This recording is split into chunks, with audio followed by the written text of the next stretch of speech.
여파로 올해 2분기 수익이 지난해보다 무려 90% 감소할 것이라고 전망했다. 델타항공이 미국 증권거래위원회에 제출한 자료에 따르면 올해 2분기 수익은 지난해보다 90% 감소한 12억 5천만 달러에 그칠 전망이다.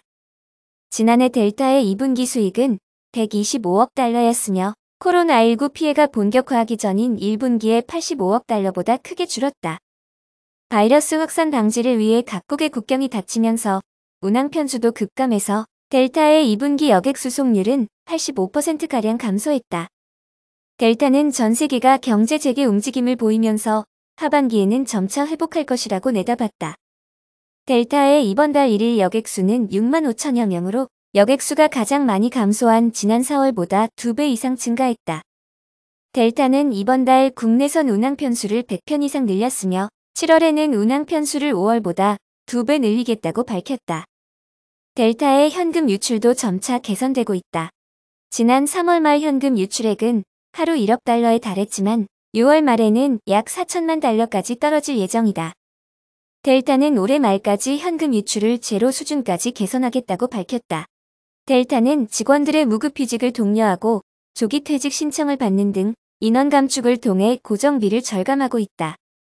델타 관계자는 현금 유출의 개선은 봉쇄령 완화에 따른 국내 관광 재개와 회사의 추가적인 비용 절감 조치에 따른 성과라고 믿는다고 전했다. 미국 대표 항공사 델타 에어라인이 유동성 논란에 휩싸였다. 델타 항공의 현재 현금 등가물 및 차입 능력 수준이 100억 달러인데 이게 올해 말이면 모두 소진될 것이라면서 2021년 초 최소 고정금융비용 보상 비율에도 미치지 못할 것이라 전망했다. 또한 발언지에서는 델타 항공에서 현재 진행 중인 채무합의 재협상이 원만하게 마무리되지 않을 경우 채무불이행 사태가 발생할 수 있다고 경고했다. 이러한 사유로 델타항공 주가는 며칠 전 36.97달러를 고점으로 연이틀 하락 중입니다. 그러나 이러한 상황이 발생되기 전에 미국 정부가 관망을 할 가능성은 매우 낮으며 실제 채무불이행 사태가 발생하는 것은 공포 심리에 의한 전망으로 분석된다. 추가적으로 최근 델타항공은 항공 수요 회복에 힘입어 6월 말에는 일간 현금 유출액이 1천만 달러에서 400만 달러로 축소될 것으로 예상되고 있다.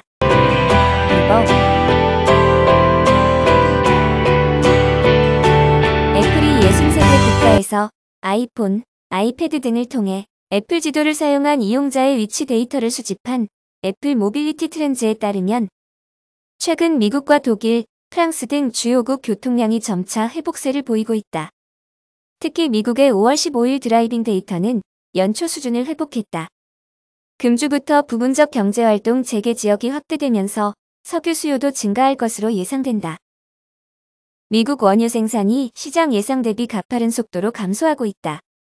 5월 둘째 주 미국 원유 생산량은 하루 1160만 배럴로 연초 대비 150만 배럴가량 감소했다.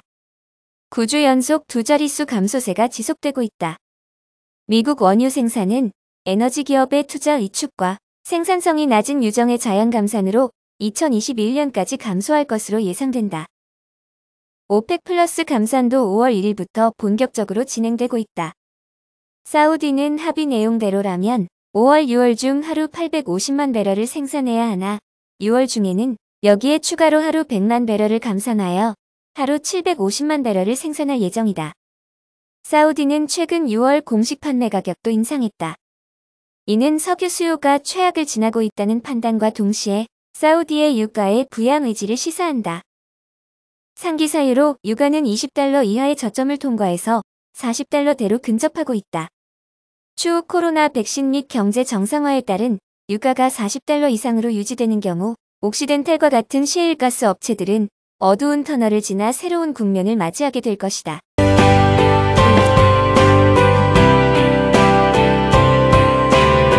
애플이 신제품 출하량 상승에 대한 시장 기대감으로 주가가 연일 증가하고 있다. 우리 역시 채널 체크를 통해 세 가지 부분에서 분위기 변화를 감지하고 있다.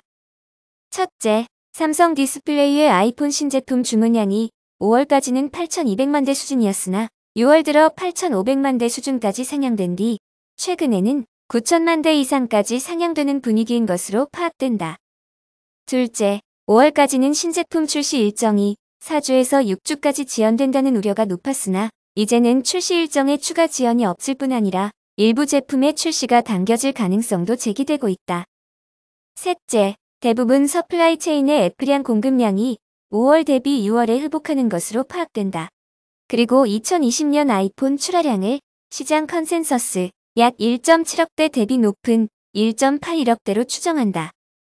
이러한 긍정적인 분위기 변화로 인하여 향후 애플의 주가는 상승 추세를 유지할 것으로 보고 있다.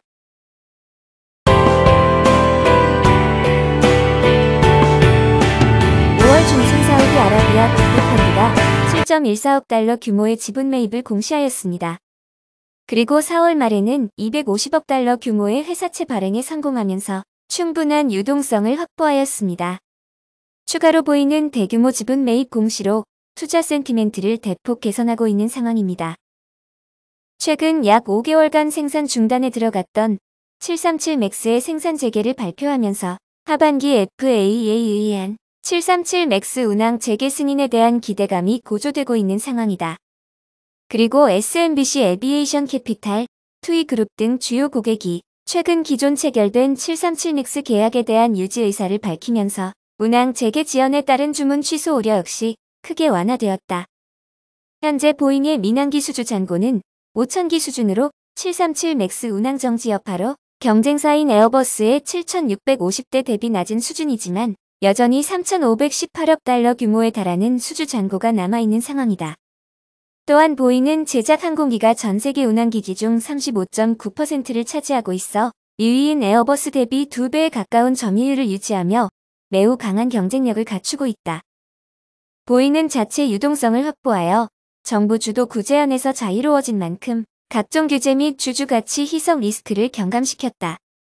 그 결과 최근 12,000여 명에 달하는 인력 구조 조정 계획을 발표하는 등 향후에도 코로나 영향에 따른 업황 악화에 능동적인 대응이 가능할 것으로 예상된다.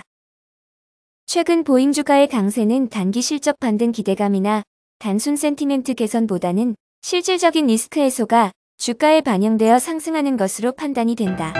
감이나